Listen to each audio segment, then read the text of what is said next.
Hello friends, ఈరోజు వీడియోలో గురు పూర్ణిమ నాడు పూజ ఎలా చేసుకోవాలి, ఈ రోజున ఎవరిని పూజించాలి, ఈ రోజున ఉపవాసం ఎలా ఉండాలి, ఏ నైవేద్యాలని సమర్పించాలి అనే విషయాలన్నింటినీ కూడా షేర్ చేస్తాను. ప్లీజ్ వీడియోని స్కిప్ చేయకుండా చివరి వరకు చూడండి. అప్పుడే మీకు ఎలాంటి డౌట్స్ రాకుండా ఉంటాయి. గురు పూర్ణిమ ప్రతి సంవత్సరం ఆషాఢ మాసంలో శుక్లపక్షంలో వచ్చే పూర్ణిమని గురు పూర్ణిమ అంటారండి. దీనినే వ్యాస పూర్ణిమ అని కూడా అంటారు. ఎందుకంటే వ్యాస మహర్షి పుట్టినది ఈ రోజే కాబట్టి దీనిని వ్యాస పూర్ణిమ అని కూడా అంటారు. గురు పూర్ణిమ నాడు మనం గురువును పూజించాలండి. మనం గురువును గురు బ్రహ్మ, గురు విష్ణు, గురుదేవో మహేశ్వర, గురు సాక్షాత్ పరబ్రహ్మ తస్మేశ్వరి గురవే నమః. బ్రహ్మ విష్ణు మహేశ్వరులు కలగలిపిన రూపమే ఈ గురువు అండి. ఈ రోజున ఆ గురువును పూజించడం వలన ఆ త్రిమూర్తులను పూజించినంత ఫలితం అయితే మనకు దక్కుతుంది. ఇంకా సాయిబాబాని కూడా మనం గురువుగా భావించి పూజ చేసుకుంటామండి. ఎందుకంటే సాయిబాబా గారు కూడా నీతి బోధనలు చేస్తారు కదా, అందుకని ఈ రోజున సాయిబాబాని పూజిస్తారు. కాబట్టి ఈ రోజున సాయిబాబాకి పూజ చేసుకుంటే ఆ గురువులందరి ఆశీర్వాదం మనకి లభిస్తుంది అని నమ్ముతారు. ఇక ఈ రోజున మనం దత్తాత్రేయుల వారిని, రాఘవేంద్ర స్వాముల వారిని, బ్రహ్మం గారిని, ఇలా గురువులని ఎవరినైనా పూజించుకోవచ్చండి. అలాగే ఈరోజు మనం పూజ ఎలా చేసుకోవాలి అంటే, సూర్యోదయం పూర్వమే నిద్రలేచి తలస్నానం ఆచరించి ఈరోజు గురుబలం కోసం తప్పకుండా పసుపు రంగు వస్త్రాలనైతే ధరించుకోవాలండి. ఆడవాళ్ళైనా మగవాళ్ళైనా ధరించుకొని కాళ్ళకి ఆడవాళ్ళైతే చక్కగా పసుపు రాసుకొని పూజా మందిరాన్ని శుభ్రం చేసుకోవాలండి. ఈ పూజని మీరు పూజా మందిరంలో అయినా చేసుకోవచ్చు, లేదు అంటే సపరేట్ పీఠం పెట్టుకొని కూడా చేసుకోవచ్చండి. ఇలా మనం సాయిబాబా గారి ఫోటో కానీ విగ్రహం కానీ ఉంటే మీరు పెట్టుకొని పూజ చేసుకోవచ్చు. ఈరోజు సాయిబాబా విగ్రహం కనుక మీ దగ్గర ఉంటే పంచామృతాలతో కానీ, లేదు అంటే ఒట్టి పాలతో కానీ అభిషేకం చేసుకుంటే ఆ గురువు అనుగ్రహం అనేది మన మీద పరిపూర్ణంగా ఉంటుందండి. ఈరోజు ఎవరికైనా సరే జాతకంలో గురుబలం అనేది సరిగ్గా లేకపోతే వివాహాలు ఆలస్యం అవ్వడం కానీ, ఉద్యోగాలు తొందరగా దొరకకుండా ఉండడం కానీ, లేదు అంటే చేస్తున్న ఏ పనిలో కలిసి రాకపోవడం కానీ జరుగుతూ ఉంటాయండి.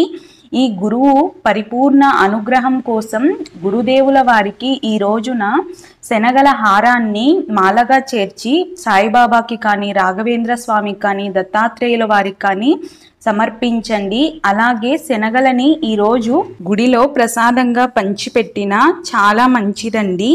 అలాగే ముందు రోజు నానబెట్టిన శనగలని ఈరోజు గోవుకి తినిపించడం కూడా చాలా మంచిది. ఇప్పుడైతే మనం గురు పూర్ణిమ రోజు పూజ ఏ విధంగా మొదలు పెట్టాలో తెలుసుకుందామండి. మీరు పూజా మందిరంలో అయినా సరే, సపరేట్గా పీఠం పెట్టుకున్నా సరే, ముందుగా ఆవు నేతితో కానీ, లేదు అంటే నల్ల నువ్వుల నూనెతో కానీ దీపారాధన అయితే చేసుకోవాలండి. దీపారాధన చేసుకున్న తర్వాత ఏ పూజకైనా సరే మొట్టమొదట మనం గణపతి పూజ అనేది తప్పనిసరి కదండి. ఇప్పుడైతే మనం గణపతిని అష్టోత్తరాలతో కానీ, లేదు అంటే షోడశ నామాలతో కానీ పూజించుకోవాలండి. ఇలా గణపతిని చక్కగా షోడశ నామాలతో అయితే నేను పూజించుకుంటున్నానండి. ఇవేవి రాని వాళ్ళు ఓం గం గణపతయే నమః అంటూ కూడా చక్కగా ముందు గణపతిని పూజించుకోవాలి.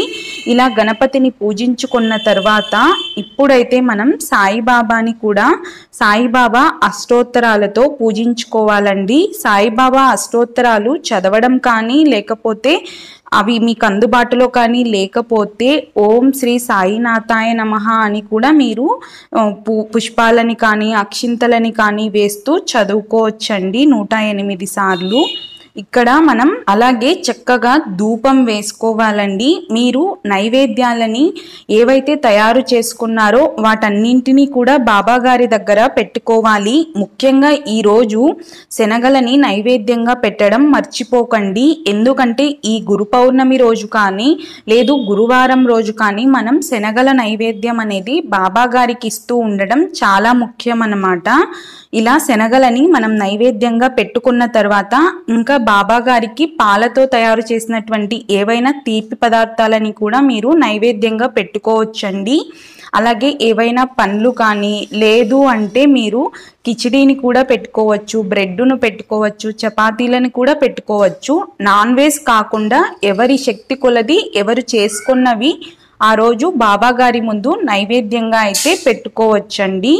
ఇక్కడ ఈరోజు మీరు ఇలా బాబా గారిని చక్కగా పూజించుకున్న తర్వాత ఈ పూజని మీరు ఉదయం చేసుకోవచ్చు, సాయంత్రం కూడా చేసుకోవచ్చండి. ఇలా పూజ అంతా చేసుకునేటప్పుడు బాబా గారికి కటిక ఉపవాసం అనేది అస్సలు నచ్చదండి. కాబట్టి చక్కగా ఈరోజు మీరు ఉదయం ఏదైనా సరే అల్పాహారాన్ని కానీ లేదు అంటే పాలు పండ్లని కానీ తీసుకోండి. మధ్యాహ్నం మాత్రం కడుపు నిండా భోజనం చేసుకున్న తర్వాత మళ్ళీ రాత్రి ఇక్కడ వచ్చేసి మీరు రాత్రి కూడా కటిక ఉపవాసం ఉండాల్సిన అవసరం లేదండి. ఏదైనా సరే సాత్వికమైన ఆహారాన్ని తీసుకోవచ్చు అన్నమాట. అలాగే ఈరోజు మీ దగ్గర గురు చరిత్ర గ్రంథం గనక ఉంటే అందులో ఒక్క అధ్యాయాన్నైనా చదువుకోవడానికి ప్రయత్నించండి.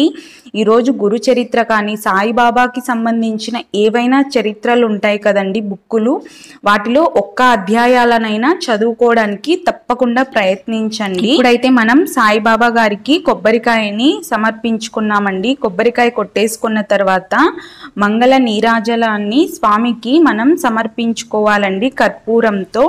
అలాగే ఎవరైతే సరే ఈరోజు సాయి కోటిని మొదలు పెట్టుకోవాలి అనుకున్న వాళ్ళకి ఈరోజు చాలా మంచిదండి అది మొదలు పెట్టుకోవడానికి. ఇంకా మీరు ఏవైనా సాయిబాబాకి సంబంధించిన ముడుపులు కానీ పూజలు కానీ మొదలు పెట్టుకోవాలనుకునే వాళ్ళు ఈరోజు తప్పకుండా మొదలు పెట్టుకోవచ్చండి. ఈరోజు ఎలాంటి దానాలు చేయాలంటే బాబా గారికి దాన ధర్మాలు అంటే చాలా ఇష్టం అండి. ఈరోజు మన ఇంటికి ఎవరైనా భిక్షకు వస్తే తప్పకుండా వాళ్ళకి భిక్షను సమర్పించండి. లేదు మన ఇంటికి ఎవరు రాలేదు అంటే ఎక్కడైనా సరే బాబా గారి గుడికి వెళ్ళినప్పుడు అక్కడ ఉన్నటువంటి వాళ్ళకి భిక్షకులకి తప్పకుండా మీకు తోచినంత సహాయాన్ని అయితే చేయండి. లేదు అంటే ఈరోజు మీరు అన్నదానాన్ని కూడా ఈరోజు మీరు చేసుకోవచ్చండి. గుడిలో ఎక్కడైనా మనం పులిహోర కానీ అలాంటివి కిచిడి కానీ ప్యాకెట్స్ కట్టుకొని పంచిపెట్టుకోవచ్చు. ఇక ఈరోజు ముఖ్యంగా మనం చేయవలసిన ఇంకొక పని ఏంటి అంటే ఈరోజు ఎవరైతే మనకి విద్యాబుద్ధులు నేర్పినటువంటి గురువులు ఉంటారో వాళ్ళందరినీ ఒక్కసారైనా గుర్తు చేసుకోవాలండి. అలాగే మీకు అందుబాటులో దగ్గరలో గనక ఉంటే వాళ్ళని వెళ్ళి కలిసి ఈరోజు వాళ్ళకి ఏవైనా సరే పండ్లు కానీ స్వీట్స్ కానీ సమర్పించి వాళ్ళ ఆశీర్వాదాలు తీసుకోండి. ఒకవేళ అందుబాటులో లేని వాళ్ళు కనీసం ఈరోజు వాళ్ళని ఫోన్లో అయినా ఒక్కసారి పలకరిస్తే ఆ గురువుల యొక్క ఆశీర్వాదం మన మీద పరిపూర్ణంగా ఉంటుందండి. జీవితంలో ఎవరైతే మనకు విద్యాబుద్ధులు నేర్పిన గురువులని మర్చిపోకుండా గుర్తు పెట్టుకొని వాళ్ళని స్మరించుకుంటూ వాళ్ళ మీద గౌరవంతో ఉంటారో వాళ్ళని గురువు ఎప్పుడూ కూడా సదా రక్షిస్తూ ఉంటాడండి. వాళ్ళకి జీవితంలో అన్ని విజయాలే చేకూరుతూ ఉంటాయి అన్నమాట. ఇంతే అండి, చాలా సింపుల్గా మనం పూజ చేసుకోవచ్చు. ఇంట్లోనే ఎలాంటి ఆర్భాటాలు లేకుండా భక్తితో వినయంతో ఈరోజు బాబా గారిని ఆరాధించుకొని మర్చిపోకుండా ఈరోజు బాబా గారికి శనగల హారాన్ని శనగలని నైవేద్యంగా సమర్పించుకొని ఆ బాబా గారి యొక్క అనుగ్రహం తప్పకుండా మనందరి మీద ఉండాలి అని చెప్పి మనస్ఫూర్తిగా కోరుకుంటూ వీడియో చూసినందుకు మీకు కృతజ్ఞతలండి. ఈ వీడియో మీకు నచ్చినట్లయితే ఒక లైక్ చేయండి, మీ ఫ్రెండ్స్ అండ్ ఫ్యామిలీ మెంబర్స్కి షేర్ చేయండి. Thanks for watching.